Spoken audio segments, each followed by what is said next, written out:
Those of us in the medical area, you know where to go in case you have challenges. At least you'll advise on how to move forward. Being a friend of Mother Baby. I happen to be personally together with my chairperson in the education area. And wherever I find the heads of institutions, education institutions, I'm very willing to assist. And I'll continue assisting in every way possible the little sisters as a friend of Mother Baby. Please feel free to approach me. And those interested in knowing my work address can approach me personally as the event goes on. Very willing to assist. In fact, I pride in it when I see that some of our institutions are moving from one step to another, and I've made their humble contribution to that one. Wouldn't like, in the interest of time, to take so much time in briefing you, but I would like to invite the executive committee of the Friends of Mother Baby to come over. Those of us who are here are not busy. Please come over in a few minutes so that our guests can know you and we can introduce ourselves. The executive committee of the Friends of Mother Baby, please come over. Chairperson, please come over for a few minutes. I know many of our guests know you, but this is Madame Josephine Mary Nabuyongo. The uniqueness of my boss, my chairperson, is that she's ever looking Mother Mary Kevin. Whenever I see her, even when she's not dressed corporate wear, the face looks like Mother Mary Kevin. That's the uniqueness I see wherever I see her. We have Mr. Christian Senawule.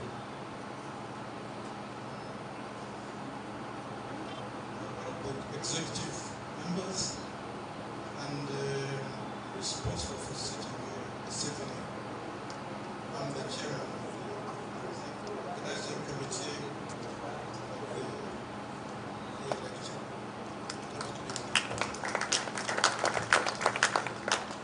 It has not been easy to organize this event.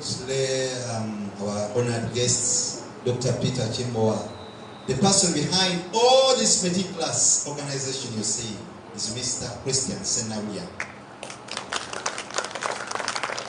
For some reason his voice is a bit low, excuse him, but he's a big person here. He's the chairman behind all this organization. Other members are a bit busy, but here we are, moving ahead and trying in humility further on the works of Mother Mary Baby. We're trying to make a contribution. I want, in a very special way, to recognize the heads of institutions, the health institutions and the schools. Whenever we call upon them for moral and financial support, they respond overwhelmingly. I know the chairperson. Please a round of applause for the heads of the institutions. They have made this possible.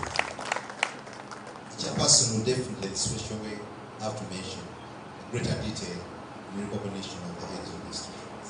But they are spread out, they are board tables, and they have done all that they could. We want to thank you in a special way.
As I was introduced, I also introduced myself as Christian Sinoblia.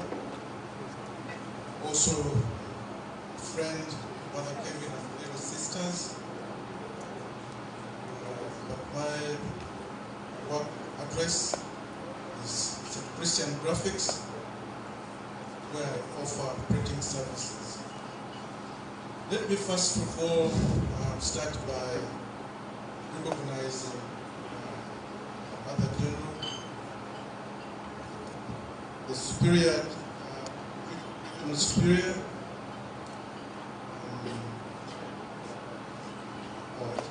Guest of Honor, and all the guardian of the region. Maybe we should give him for the few minutes and take his position. Can you please go and receive the present product which is at the main entrance?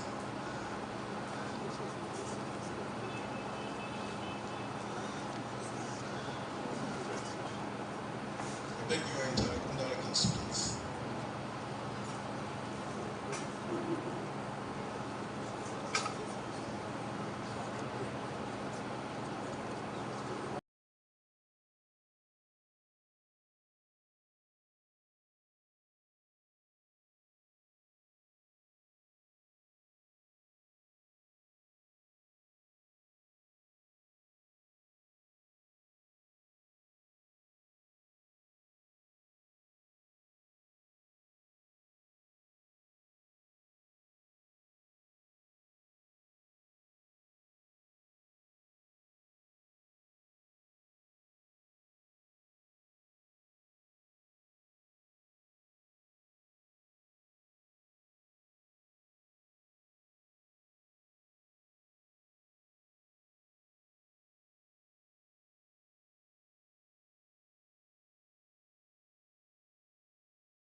order of the British Empire. And I was asking myself, why should the Pope be the one giving something of the order of the British Empire? Why didn't he give order of the Holy See?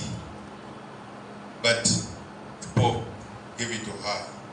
The Pro Ecclesia Pontifice is a declaration, or I don't know if they still there, but declaration of the back of the Holy See. At the age of 80, 2 years before she died, Mother Kevin was given the CBE, which meant Commander of the Most Excellent Order of the British Empire, given by the British monarch. And I can tell you, if I was there, I would say even us as Ugandans, we should give her the title Commander. If you follow her life, she was a real commander. She gave birth to little sisters of St. Francis. They have continued to grow. Are they still growing, or are they in maintenance mode? One of us in this room, seated not very far from me here, Sister Jane Francis Nakafero. She's the regional superior and administrator at Nagalama Hospital. Did a very simple study which she has not published. And she looked at a sample of members of this institute. Now, can you realize from this graph the age groups? One of the things I noticed was that 52% are 51 years and above. 52% of these people are 51 years and above. I also noticed that 20% are in dependency group. Look at the last bar. The last bar is 20. Now, people who are at the age of 21, 71 to 80 and above are people who are going to rest. They depend on the young people, their dependency. So 20% are in dependency. Then I observe that if you combine the first two bars of the young generations who should be replacing, you know, Uganda is a young country. Uganda has a high population of young people. But for the little sisters of St. Francis, 2 decades of age groups are making up only 27. When the last bar of 71 and above alone is making 20%. But these ones, 2 decades of age group are making only 27%. So there have been fairly big number of the more senior people. The young people who should be replacing them are few. So Mother General, I don't know whether you knew this, that you need younger soldiers of Christ. So let me go now into real substance of what we are gathered for today, to look at what Mother Kevin did in healthcare.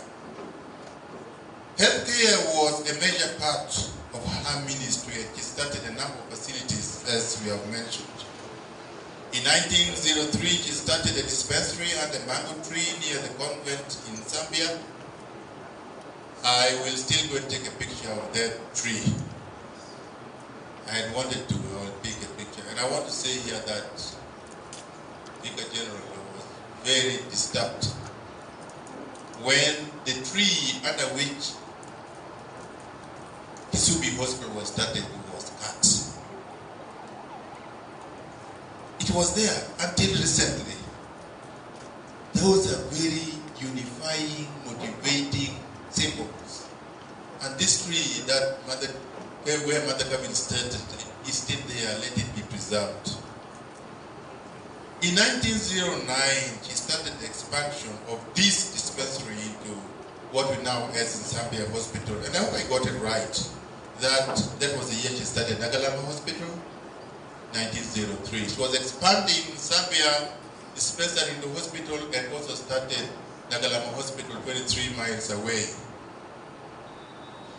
But all may sound rosy I've not written it here, but you will be told that after a short time, the bishop who brought them told them there was no money. They should look for their own money to survive. But besides that, there was sleeping sickness. Sleeping sickness was ravaging the areas along Lake Victoria on the island. And an explorer who was moving in Africa, who later on became the British Prime Minister, Churchill Winston. When he first came in 1907, he came as a tourist, not Prime Minister. When he saw the beautiful land that we had, and more than 400,000 people had died of sleeping sickness alone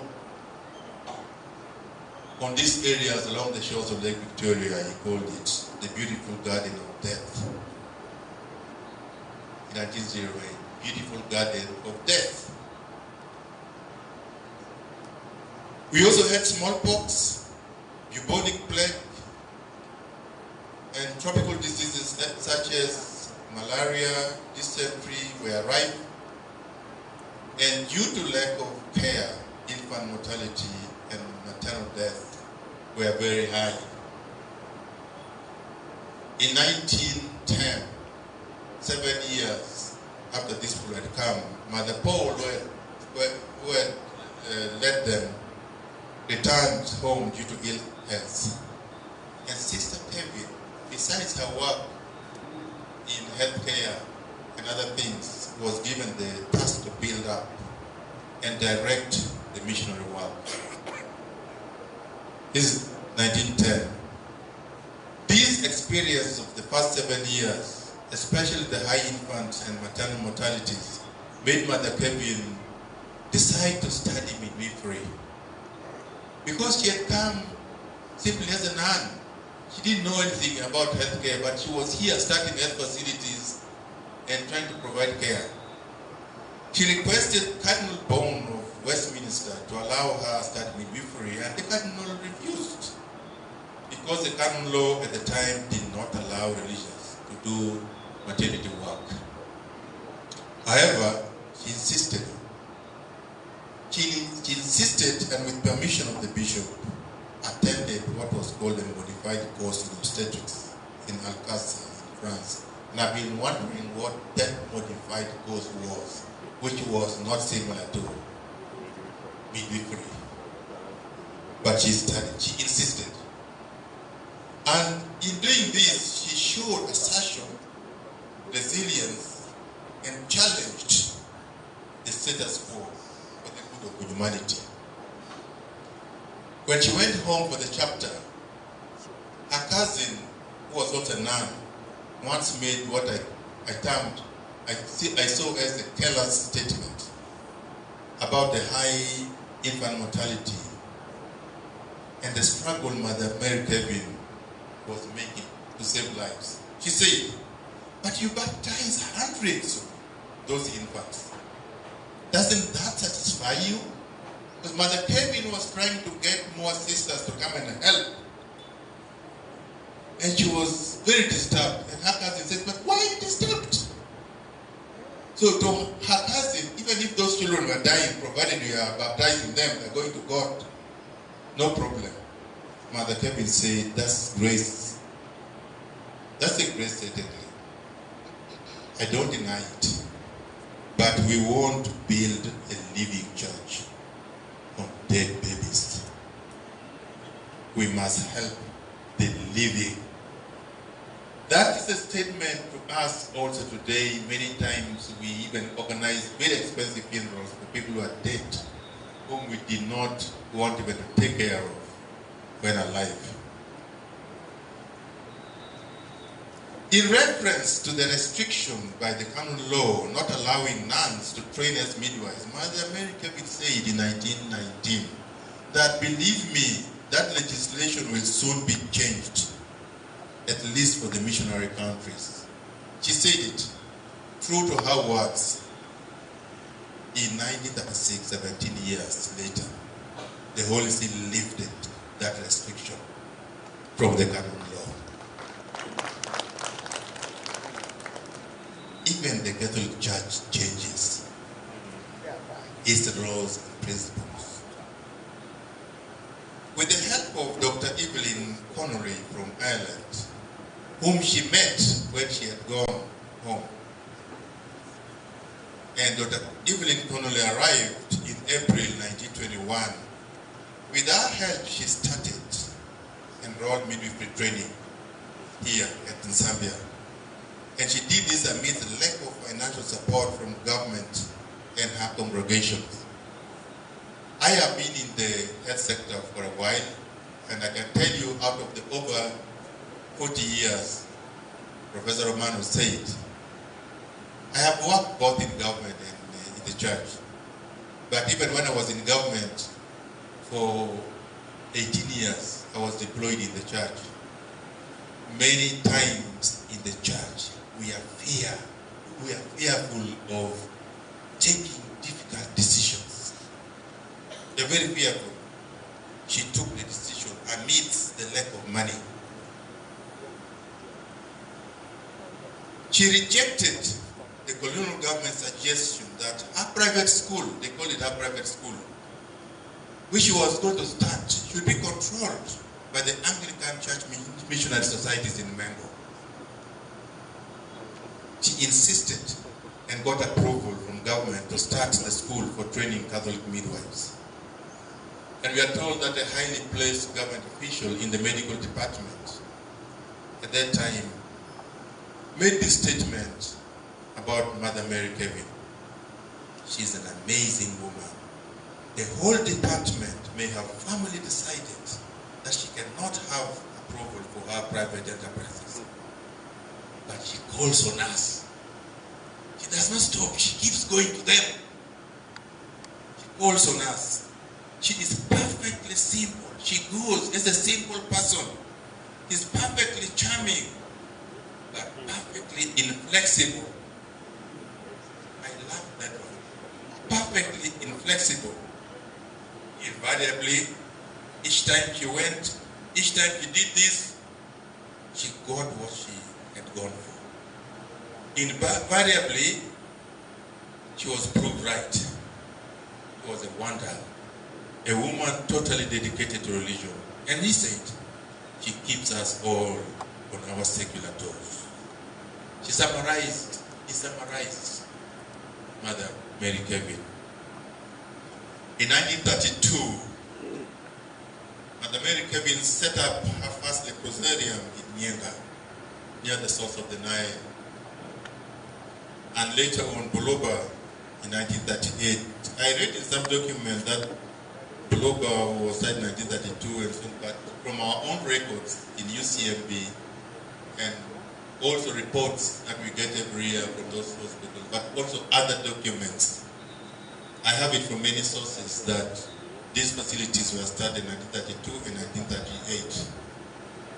People who are living with leprosy in these camps were changed. They began to be trained to work, to improve, to have therapy. They became as self-reliant as possible. The attitude of the people around them gradually changed from prejudice to acceptance, realizing that leprosy was as curable as other diseases if treated early or when given proper treatment in good time. And I want to say that Nyenga and Buloba became even training centers for university students.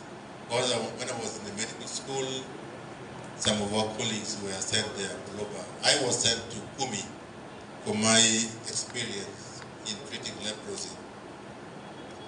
For the first 2 decades, the Zambian hospital depended on part-time doctors. As I said, Dr. Evelyn Connolly only came in April 1921.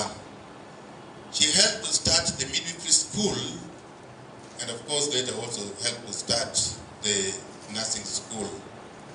She joined the congregation of the Franciscan sisters under the name Assumpta. So each time I'm reading this about Assumpta, I remember there's a Dr. Assumpta in Zambia Hospital, a surgeon. But the Assumpta, who was Dr. Evelyn Connolly, lived in Uganda, died at the Zambia Hospital in 1974.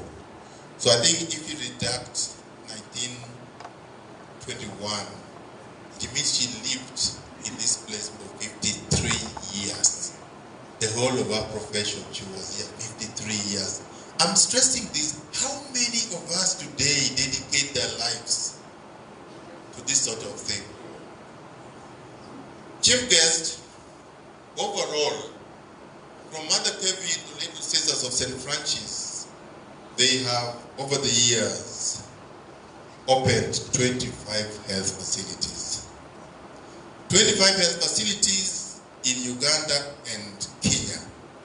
And 16 of these, that is 64%, are in Uganda, 9 are in Kenya. I know that they have their communities in Tanzania, but I have not been able to get any picture that you have any health facilities in Tanzania. So I have a limitation to the extent of documenting the number of their health facilities.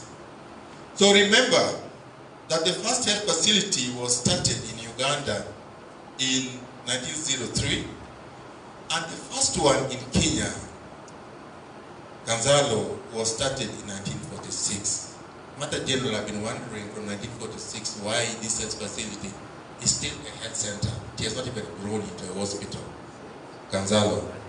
Anyway, in 1923, we go back and we see that the Little Sisters of St. Francis were founded, and in 1952, Mother Kevin founded the Missionary Sisters of St. Francis. Now, note this plateauing. For 2 decades, the graph was flat. No new health facility was being opened. They were remaining with 14, 14, 14. What was happening? I asked myself, this almost coincided with the founding of the Missionary Sisters of St. Francis. Could some of them have impacted the way her sister was a nun, saying, you are baptizing them? Or could some of them have impacted on this? Or was there a desire to consolidate their existence before embarking on a new journey? But we also noticed that in 1971, when Idi Amin took over, like the previous graph had shown, the graph for the Franciscan health facilities started growing up from 1971. I think something opened up. So on October, I told you that she handed over in 1955 and moved to Brighton. That is, but 2 years later, on October 17, the light over Mother Mary Kevin was extinguished.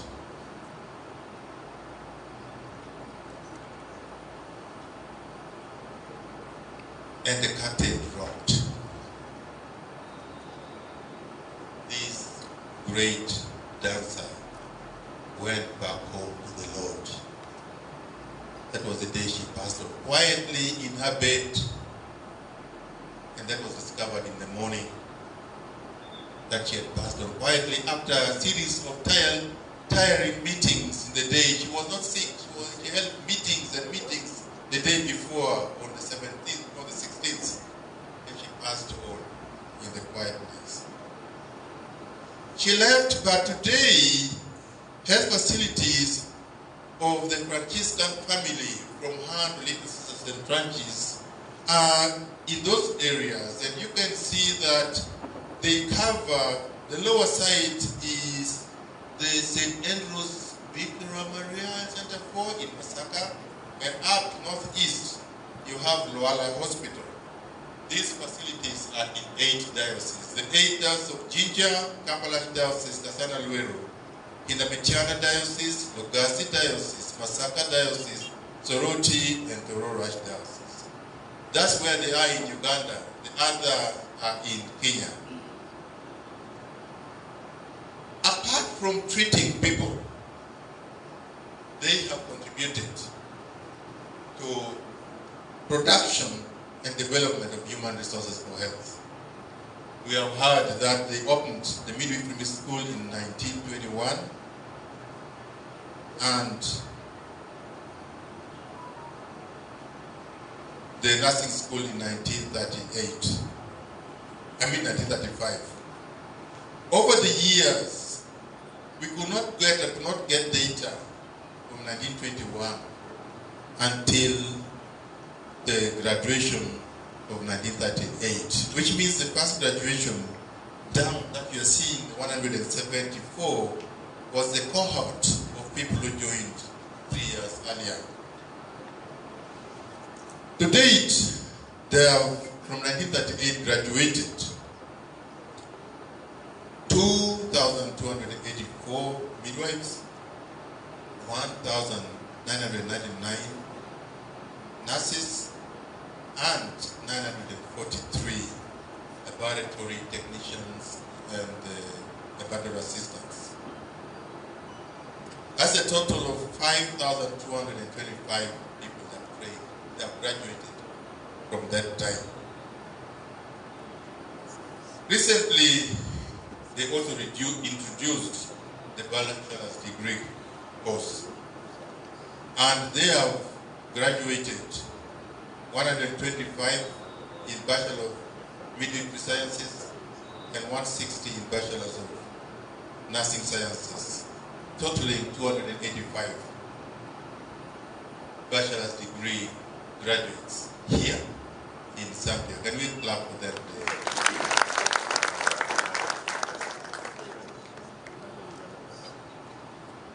They themselves, as members of the institute, have also got their members trained in health. They have had a total of 78 of them training as doctors, general doctors and surgeons, nurses. When I talk of nurses, I also meaning midwives, lab technicians, pharmacists, and nutritionists. Over the years, out of the 78, 16 have passed on. Out of the 16, 14 were nurses and midwives. I'm not saying 16 per year, I'm saying over all these years, 16 have passed on, among the ones who are trained in health profession. That means they have lost 21%. Maybe some of them grew old, for whatever reason. But you see nurses and midwives dying more, probably because these were the trainings that were started much earlier. So we are looking at a longer cohort, and we are having 14. These others were started later.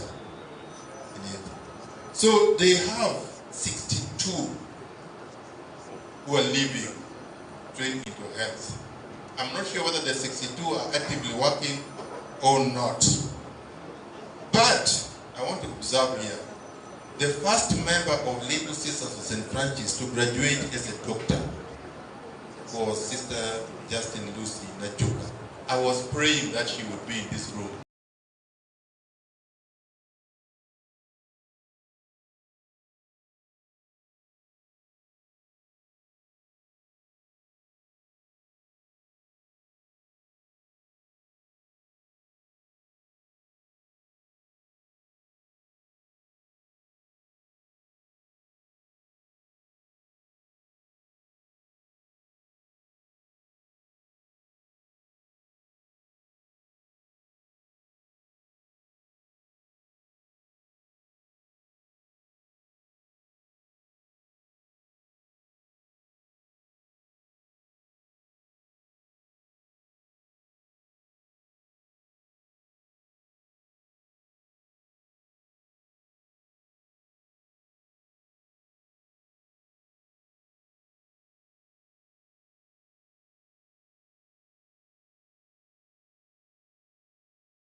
compare the 62 members of Little Sisters of St. Francis in health, then out of the 546, they make 11%, but they make a paltry 1% if you compare to the whole pool of workforce of the Catholic Health Network under UCMB. The good news is also that while, for example, Meko Hospital was the first to start, it also started midwifery training school, nursing school around the same time with Zambia. Today, in the whole country, UCMB, in our network, we have 17 health training institutes. I'm not talking about the postgraduate medical school. I'm talking of midwifery, nursing, laboratory technology, and so on, that category. We have 17, the majority, followed by UPMB with 10, the Muslims with 1, in Kibuli. Government, the big government has 10, and the private health providers are having 25. Don't let your body, don't be scared. 25, they're offering 1 to 2 courses only each. The government many times 2 to 3 courses. In our cases, the number of courses vary from 3 to 10. Only one school is having 1 course, and I think there are only 2 who are having 2 each. They're having the largest volume of health workers being produced who are well trained. Chair of the session, guest of honor. This is the list of the 17. But you see, St. Francis, when I rank according to the number of courses they offer, you see St. Francis still ranking high up there with the 10 that they provide, 10 different courses. And today, in Zambia, health training institution in Zambia Hospital has also become a host to the Mother Baby Postgraduate Medical School.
were taken over by the dioceses, parish dioceses.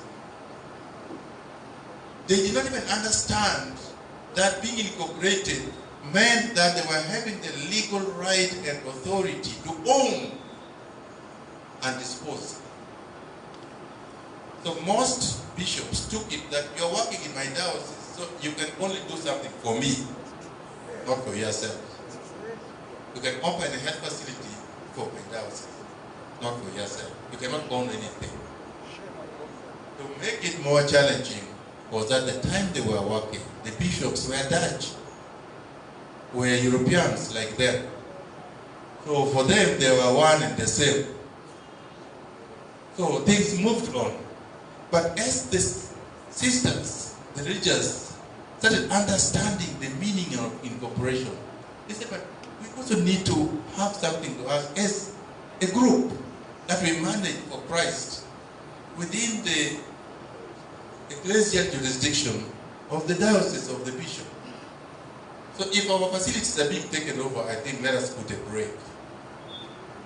So you'll find that not only the little sisters, most of the religious sisters started not going into opening school.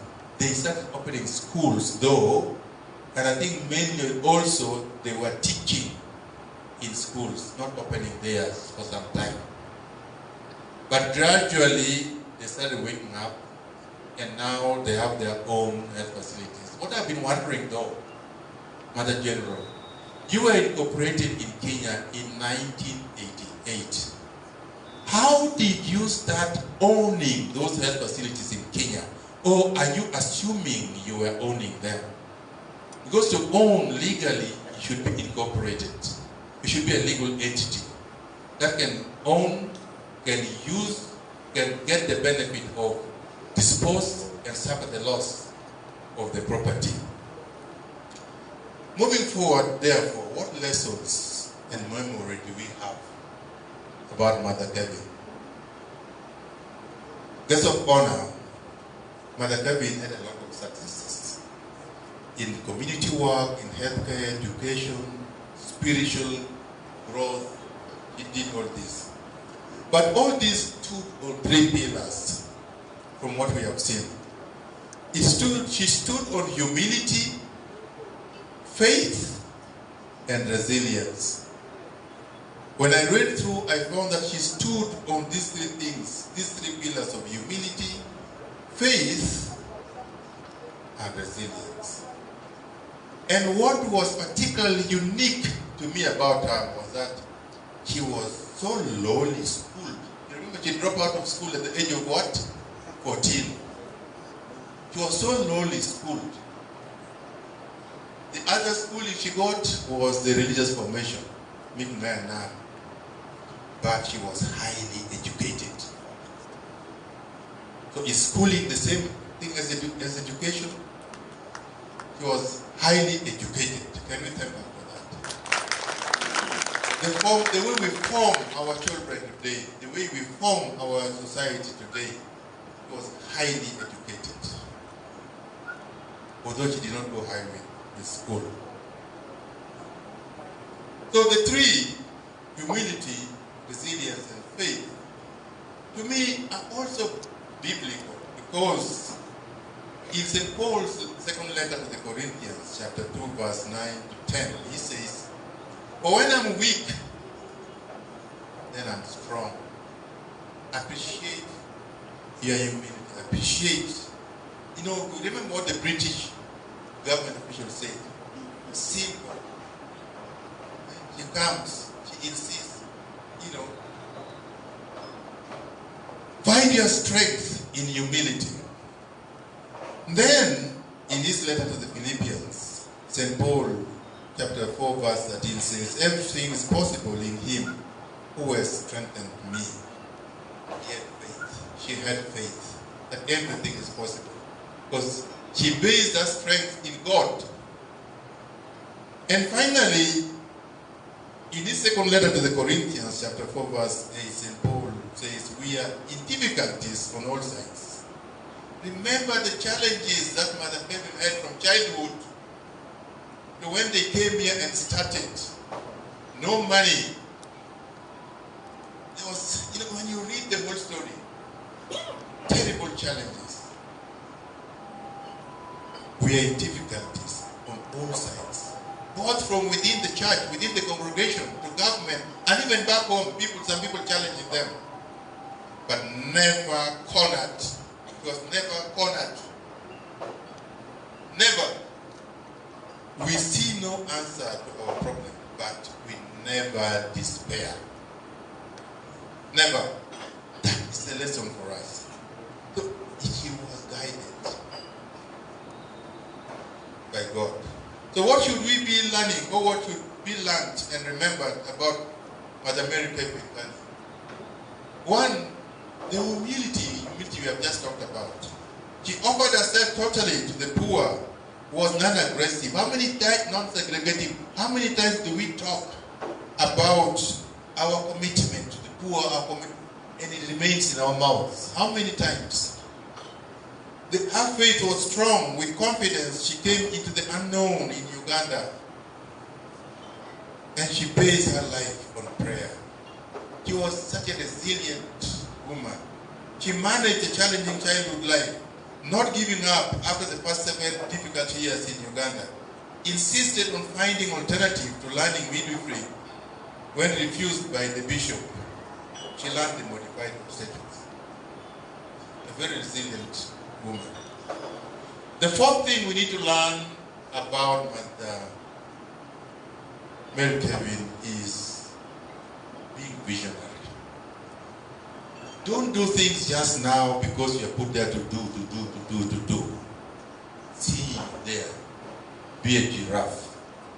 She was a giraffe. Taking up leadership role early, she co-founded 2 religious institutes, opening up midwifery and nursing institutes and other institutes.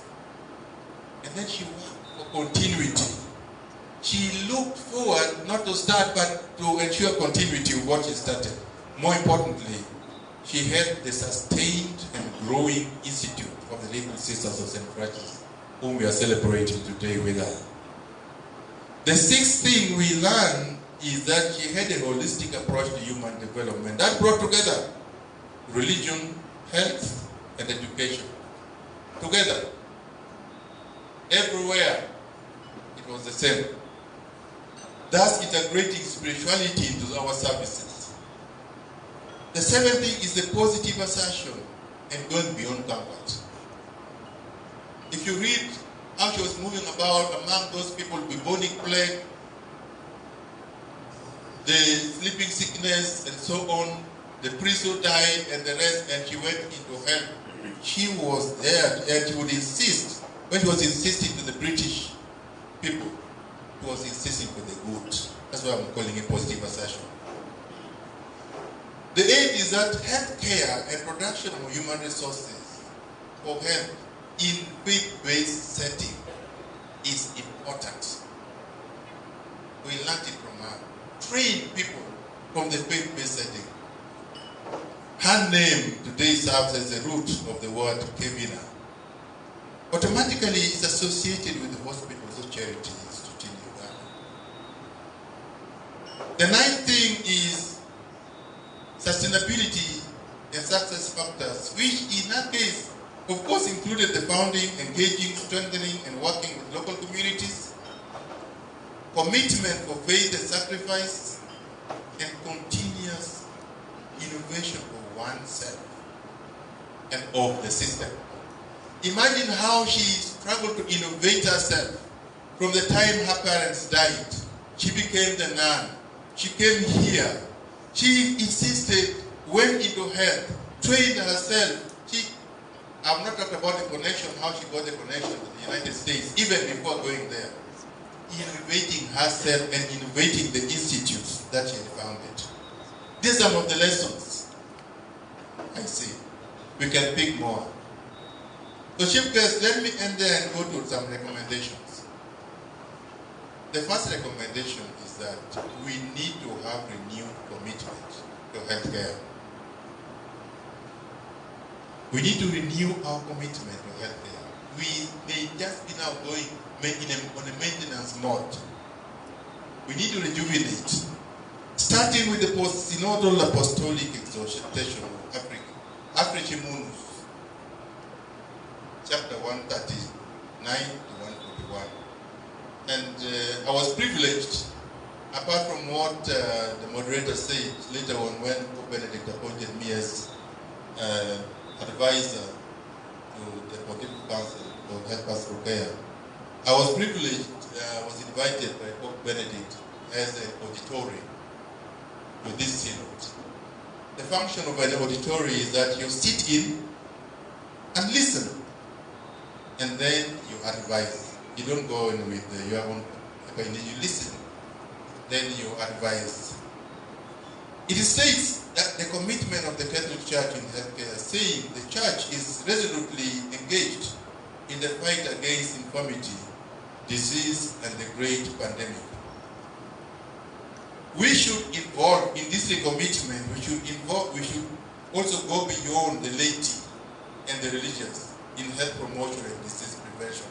Actually, I am calling upon the clergy.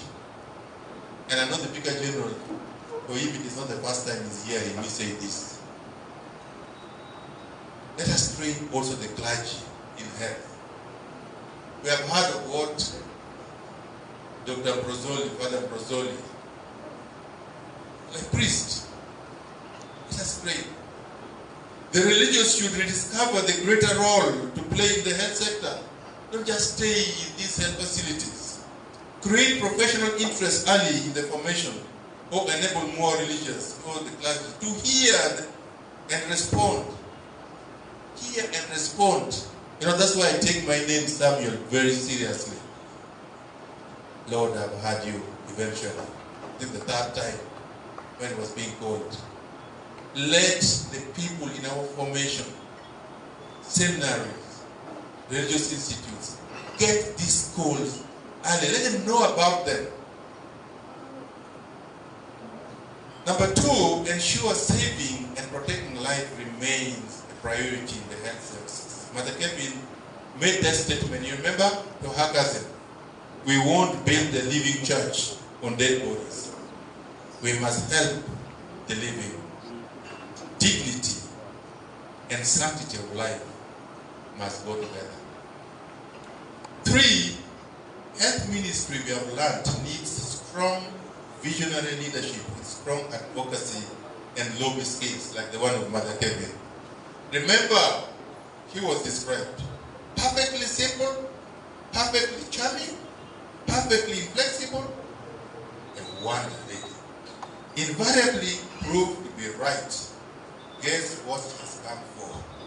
Gives us all on our secular toast. You need such people in position. Don't put people because they pray every hour in position. The third, so this, when we have this sort of people, is that we need them. These are the people who will be assertive. Assertive on the right things, provided there is no contradiction with doctrine or the law. Or when the law is flawed, or is in contradiction with doctrine or good truth. No truth can be bad also. Oftentimes, bureaucracy fails us, and we are too shy to talk to bureaucracy. Too shy. It is even worse now when you are a nun, you are a priest. You don't reach the bishop, you can talk about something which is good. Oh, you are there, Christian, how do I talk to a priest, the parish priest? Let us not be too shy for good things in talking to bureaucracy. The fourth recommendation is that we need to continue with or strengthen the integral approach that Mother Kevin had. Education, health facilities, human resources for health training, charity work, schools for the blind, and leprosy centers, and strengthening faith in one package. Let's continue with that. I looked something briefly about the current strategic plan of the Little Sisters of St. Francis, And their vision is to have a holistic transformation of self and the world. The mission is to reach out with compassion to the marginalized in the spirit of St. Francis and Mother Kevin. I want to mark there, in the spirit of St. Francis and Mother Kevin. Their charism is to bring newness and fullness of Christ in the world today. Chief guest, when you look at that relationship with St. Francis and Mother Kevin approach, holistic, the word holistic and integral mean a whole person approach. Compassion demonstrates love. Holistic and compassion put together are in line with the integral approach of Mother Mary Kevin Kearney. At the Vatican, the Pope created the Dicastery Promotion of Integral Human Development. It consists of 4 commissions. The 5th commission was temporary for COVID. One is for healthcare workers, charity, ecology, and migrants. You can see the Pope is looking at in the Dicastery as doing the integral approach that Mother Kearney already followed. It means holistic development of the human person, social, economic, political, cultural, personal, and spiritual. Here, up here where I work, at the Uganda Episcopal Conference, our mission is to promote integral human development in the whole world inspired by the gospel values. We're looking at Luke 4:18. For the health network under UCMB, the vision that we have is a holistic, healthy life for the individual, the family, and communities. In other words, within that holistic, we're looking at life to the full, John 10:10. So you can see the thread of holistic, of integral, and so on in all this. Our goal is to contribute to the universal health coverage and integral human development for a healthy population in Uganda. So we need to emulate Mother Kevin Kearney, the woman of faith. Please get more women and men of faith into health profession. Promote faith in healthcare. Let us not simply work as health professionals. Promote faith in healthcare. Maybe clinical pastoral care, maybe some other pastoral approach to healthcare. Note that religion, as a religion, and spirituality impact on people's health. I'm not going on day to day. There are scientific evidences of how being faithful actually impacts on your health. 5, involvement of the church should go beyond curative services. We're talking of clinical services in the health facilities. Let us get involved more in disease prevention and control. You can see even at the time of the sleeping sickness, plague and so on, Mother Mary Kevin and even the doctors from the church missionary societies, all of them were involved in treating and curing, and not much then in terms of preventing. The only thing was isolation, but not disease prevention. And that is something that I have looked at in another paper, that it is of late that I think over the last 30 years, if I remember, there's one religious institute, a missionary one, with whom I almost had a forum. They were stopping their hospital from participating in preventive health services when I was a district health officer. We need to get involved in disease prevention and control, and I'm glad that our facilities are now doing that. And even rehabilitative services. We need to prepare to handle new needs in health care. Chair and Chief Guest, I'm going to request that, I'm about to finish. When we finish, let us stand up and kick our legs. There are now non-communicable diseases coming up. and people are going to develop clots, they will say, because of COVID. No. We have issues of global health security. We have had COVID, anthrax, Ebola, swine fever, even HIV itself. Now we are talking about Mpox. We have tropical neglected diseases, including the very leprosy that Mother Mary Kevin started with in Boloba and Nyaga. And can I tell you, the areas around Mayuge, the number of cases of leprosy coming up from there. Mayuge, Kasese, Yube. I've been involved in some research in those areas. So I want to finish with asking you about what message we take home. And like a priest would do, I'm inviting us all at this point, at this moment, to bend our heads down a bit. I'm going to do this, peeping like this to see who is bending the head or not. Bend our heads down, close our eyes.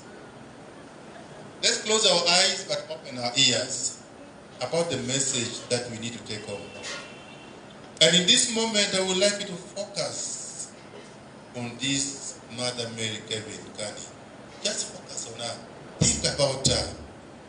From all that you have heard, think about her. Ask yourself, what is the one thing you feel you and I should emulate from Mother Mary Kevin in our own lives? What is the one thing? One thing. If Mother Mary Kevin Kearney came back today, what would please her and what would she find not consonant with her vision of healthcare? And thirdly, what have you and I done today that could remain as a legacy if we departed from this earth? What have you and I done that today could remain as our legacy if we departed from this earth? So let's raise our heads up. So instead of giving you the message to take home, I want you to ruminate over these three questions. What is the one thing you feel you and I should emulate from Mother Mary Kevin? If Mother Mary Kevin came back today, what would please her and what would she find not in consonance with her vision of faith, of healthcare? And finally, what have you and I and me done that today would remain a legacy if we departed from this earth? And we are going to depart. Looking forward, as I was working on this, I said, I did not know where to start from, where to end, what to leave. There's so much about her that needs to be understood. We need to study other areas. The wider impact she had on the local society, on our culture, on many things. Some of them we are emulating today. Her role on policy, you have seen how she influenced the policy at the Vatican, the canon law. She changed the policy to train, to start a new congregation, commissionary work from their society. She influenced the government here to allow her to open a school for training Catholic midwives. She had a wide impact. How does that relate to our society today? How are we doing things today? What can we trace back to her? So to learn and present about such a unique lady, Mother Mary Kevin Kearney, to learn and present about such a lady, such a unique lady, Mother Mary Kevin Kearney. Chief guest, I'm extremely humbled. And I want to thank the committee for having thought of, out of all people, asked me to do this. But I also want to thank you for listening and ask God to bless you all.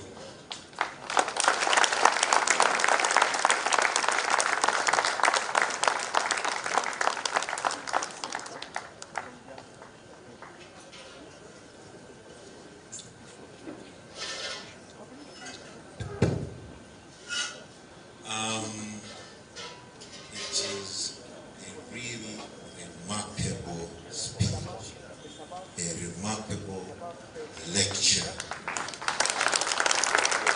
And I would ask the audience to give him another hand of applause.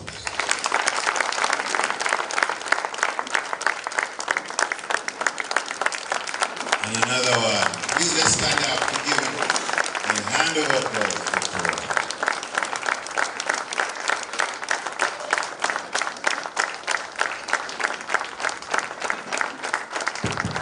Thank you.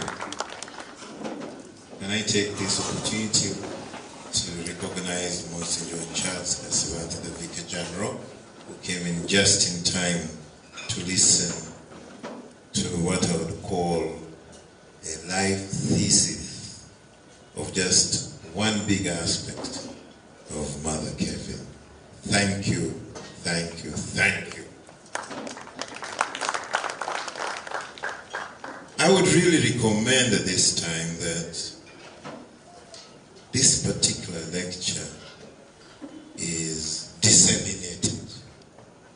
Disseminated both in the church, possibly if we can get time, it should be given to the Uganda Episcopal Conference, the bishops, but even at the Ministry of Health level, to really understand what it really means, and possibly even bigger to the people that really matter here locally